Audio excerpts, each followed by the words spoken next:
down the hammer and pick up the pencil. You're about to listen to the Savvy Radio Show. Learn from real-life real estate investors, experience revealed with the Savvy Landlord as your host. Okay, so we're talking about how I get deals. Well, the number one thing that you need to do is that you got to set it up. What do you mean, set it up? You got to set up. You got to set up your seller. You're always constantly negotiating, and you're constantly. You don't know it, but you're negotiating with your body language, what you wear, how you talk, because you got to constantly build rapport. Okay, so when you're building rapport, how are you building rapport? You're building the rapport on how you look and what you say. Okay, and how you say it. And what do you mean by that? That could be construction. That could be investor talk. Okay, so there's so many ways that your goal here is that you're setting the seller up of who you are. You could be broker than broke, but you act like you have $1 million.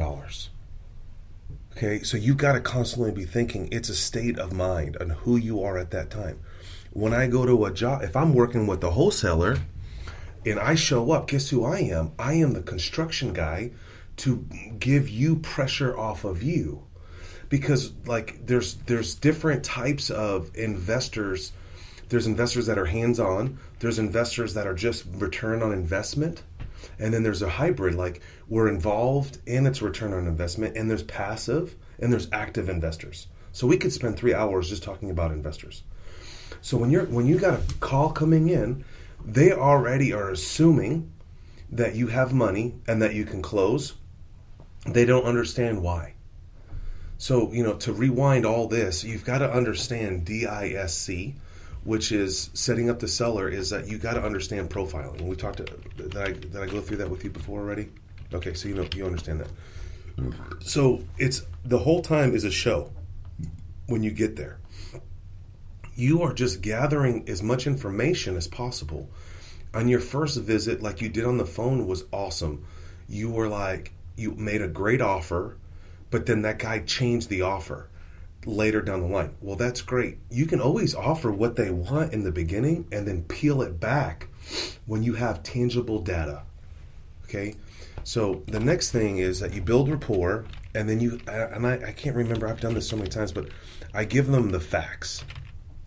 And the facts is in the pictures, in the inspection, and my responses to his objections. So for example, when someone makes a number, I might twinge, I may move my arm, I may buckle my body.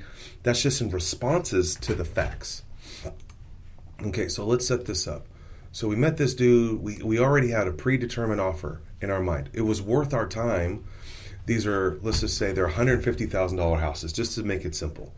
We made an offer over the phone for $100,000. Then the wholesaler went over there and locked it up for $120,000. He really wanted them for $100,000, but he didn't want to lose the contract and lose his time. So we did a great job by getting it under contract. That's your most important deal, is get it under contract. Setting up the contract is, you got to get it under contract. If it's not under contract, someone else will do it. It's that critical, okay? And so you're going to have 1,001 questions like, why hasn't the guy sent the contract to you? Well, there's many reasons why, and I can say it. And we can dive deeper into that. But your goal, your most important thing, is to get it under contract, even if it's wrong under the contract, because you have no risk. But if you did have it under contract and the dude went and got it under contract with someone else, that's possible. If it's very a bona fide contract and you put an affidavit on it, you secures your position. So let's just rehash here. So the houses are worth 145, 140 to 150 ARV. Over the phone, the awesome wholesaler got it under contract with a verbal with 100. He shows up. The seller changes his mind. He says 120. Okay. The seller doesn't see the houses, but does a smart move and gets it under contract for 120, or sends them the contract for 120. The seller's kind of savvy because he's a professional landlord. That's one thing that you need to look for when you're looking at the product. Where is the guy coming from? The seller. You gotta profile the seller. Who is he? Where did he or she come from? Okay. How long have they been a investor, or in this case, a landlord? Okay. Those are all all important. Now, you may not get those answers in the beginning, but you will get those answers when you do the inspection. Because if you see the quality of construction, you see the quality of the renter, okay? And then the clues are in what he says. Okay? Now, this seller, so you got it under contract for 120, then two things happen there. You can wholesale it to somebody else, right? But now you got to realize you have to have these plays. What's your play? Well, you're a wholesaler. Your number one play. I always think, how can I make money? That's a question I always ask every day. Now, two, can I keep these properties? Okay, properties for myself or my partnership. Okay, and why we're even wasting a lot of time on this deal, because we're going to take these down for our partnership to pay for more marketing, so we're not starving. Because when when you're an investor and you're outlaying cash and not getting a return, that won't last long. Like, it won't. It doesn't matter where that money's coming from. It won't last long because your mind will tweak on you. So how can I make money? Can I keep these properties for myself or for my partnership? And then the next thing I think of, okay, who would want these? Okay, is this who is my buyer? Okay, so I go through, when I analyze this thing, even at 120, when we got it under contract for 120, how can I make money on this?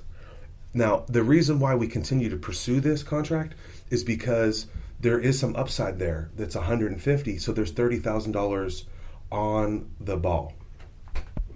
So we got it.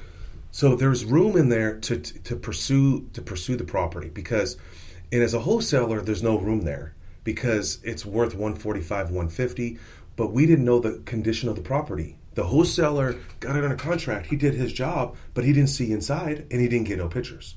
So again, the next important thing is getting it under contract and what?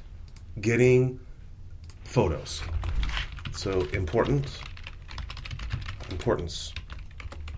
contract, photos.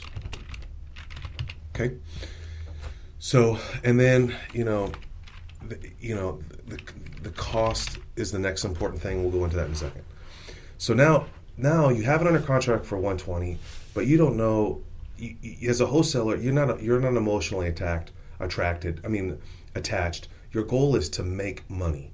Now that's your goal. You got to make money, and your second goal is that you want to buy property.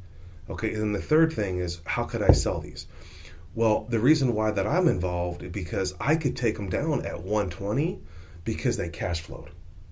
Okay, so as an investor, but as a wholesaler, it didn't really work. And now you have to go back and renegotiate. A lot of wholesalers do this technique. They'll get it under contract. They'll even get it at retail and then go back and beat them up. That's not necessarily the approach that you should take, because eventually it will get really old real fast, because someone will come in behind you and make a little bit cheaper offer, but talk them out of you. So the first one always wins. The contract wins. So that's why that's why a lot of, like, I was working with an out-of-state wholesaler, and he had no clue of what the values of the houses were. And he would get this awesome house under contract. And I mean, I would buy that house, and it was about 10 G's off. And I remember walking the property just like what we just did. And the lady was like, "You sure you want to buy these at this price?" Well, I didn't want to negotiate with her because I played the construction role. I played the inspector role. But yeah, I got right on the phone and called the wholesaler in California. I was like, "Bro, you overbid this." Well, the lady got frustrated. You see what I'm saying? Because then we went back and renegotiate. So you want to make a legitimate offer based on your ratios, which you know those ratios, and we can get into those on another day. 50%, 60%, 70%.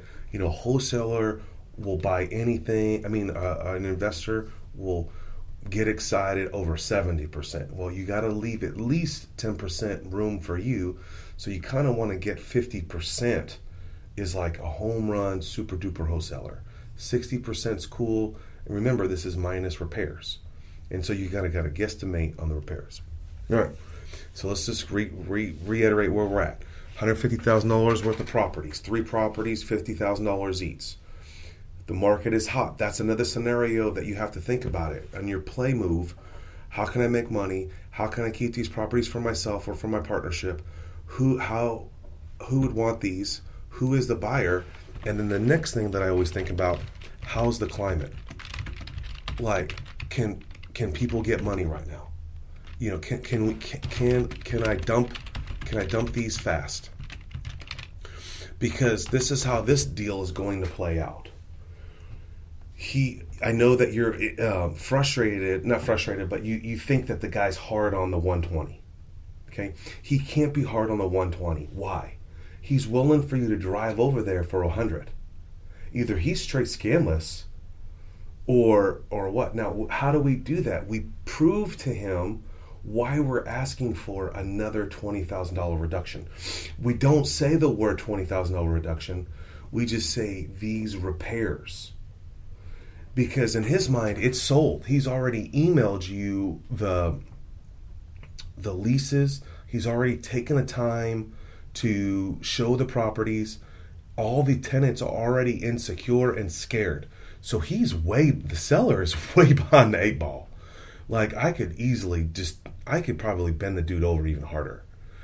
Because we know for sure, here we got some great things that you've done. One, you found out what he owed on him. He owed $86,000. Great.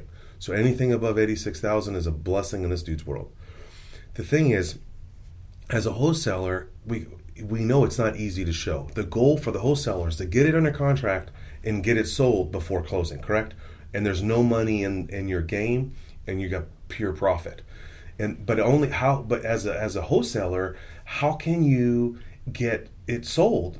By showing it. Very few people will buy it sight unseen. It's extremely rare. Some people will buy it maybe with good photos, for sure with a video. Okay?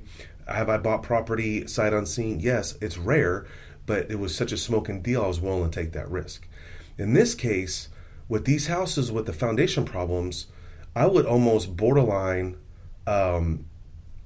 not take them down because I need to spend $200 for inspections, because one of the sewer lines to me looked like it was collapsed in my mind, because there was no clean out on the first house, and the foundation was so jacked up, and the water was such that the backyard was taking so much water.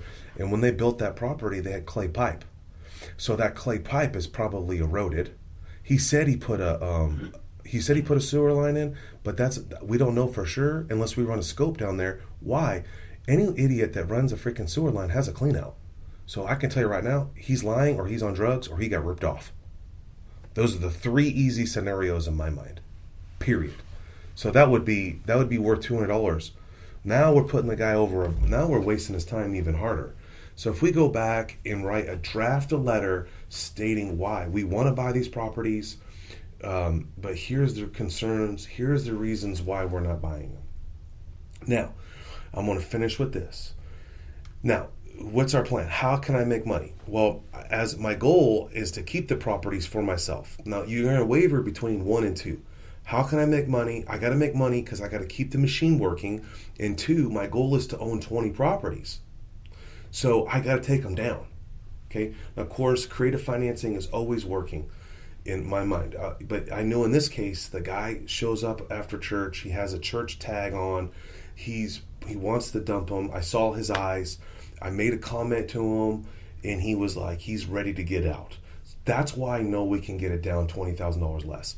And I know with my partner, and I didn't forward this email to you, but my partner wrote an amazing letter after he looked at the things, and we agreed last night, there's no way this guy, if someone bought those for 120, they would be in a world of pain. My partner says that we should give them 90.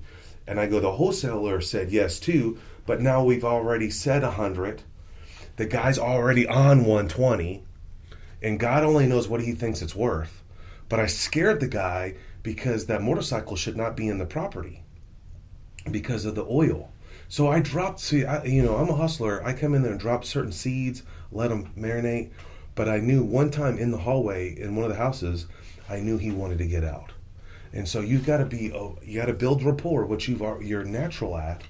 You have, God's blessed you in that gift, but now you got to look for the cues.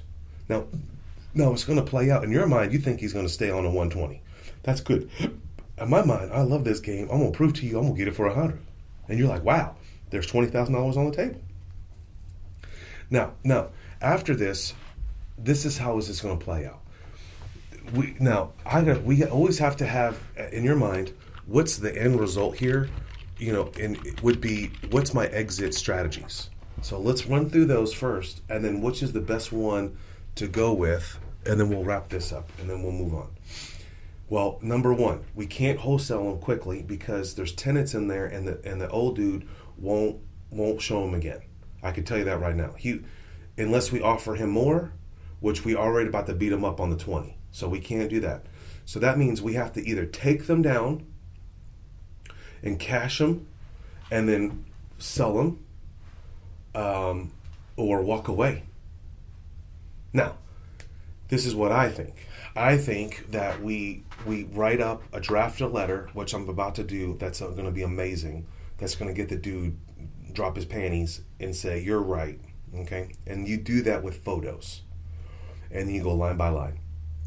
Then we're going to get it for 100. Boom. Then I'm going to close it for 100. Boom. Then as soon as we close it, we put it right on MLS and hotel them. And probably list them for 45, and probably close them, probably net 20, and then put X amount, pay the wholesaler, because he's not getting paid on the front end. And so how can I get him paid on the back end? And the risk is the person that's taking them down, what if they don't sell? But we know in the climate that they will sell.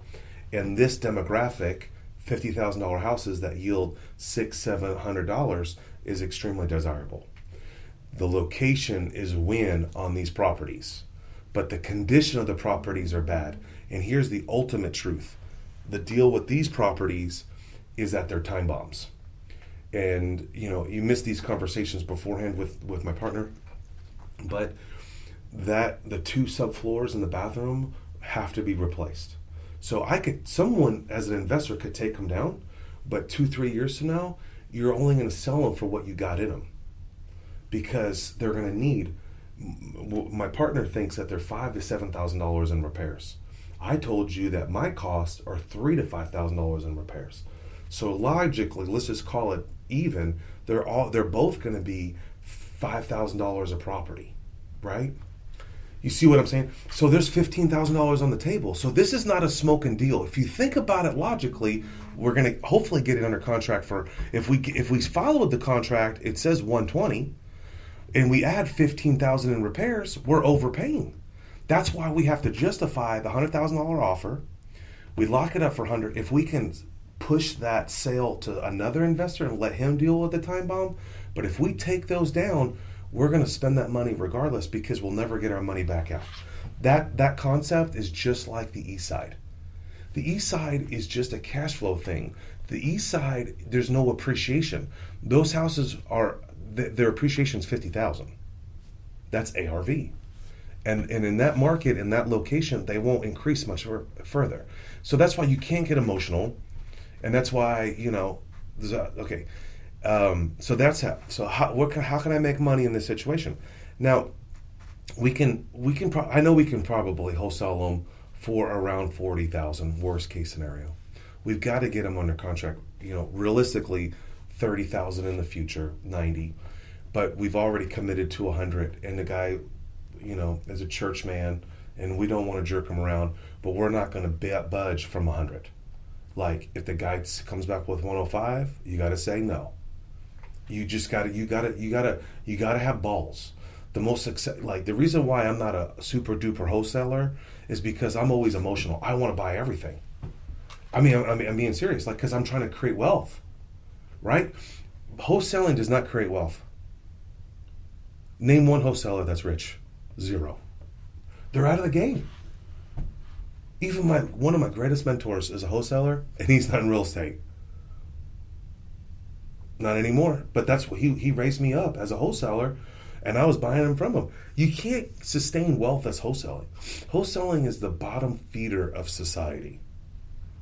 They have no interest. They have no money in the game, except for their marketing, which could be a $2 bandit sign. So the level of entry, the barrier of entry is really low. That's why there's severe competition, and a bunch of idiots are running around, are not trained like this little podcast that we have here, and they don't know what they're doing, and they're overpricing, and then they may or may not get stuck with the contract. Because if we played it out with the 120, and you get real investors in there, and they'll do inspections, they're going to find that the sewer line's bad. They're going to find that the subfloor needs to be repaired. And guess what's going to happen? You're going to be holding with a bag with a bad property. The seller's going to maybe try to sue you, and he spent his money in his mind, and your investor walked away because he's a smart guy because he paid for an inspection. You see what I'm saying? That's where he could blow up in your face. So you've got to understand the skill in this game to be an awesome wholesaler is to know what's my goal. Yep, to make money. What's my second goal? Boom, to buy property. Third is to just call 5 people and sell them all. That's it. My wholesaler, my mentor said, listen, you just need to call 5 people and the property should be sold, or you don't know what the frick you're doing. You have it overpriced. Now, if you got it under contract at 120, it's still a good deal. Logically, what's that? 120 divided by 3, $40,000 a piece. They're okay. They're okay for this market. If the market crashed, that's not a deal. So that's pretty much it there.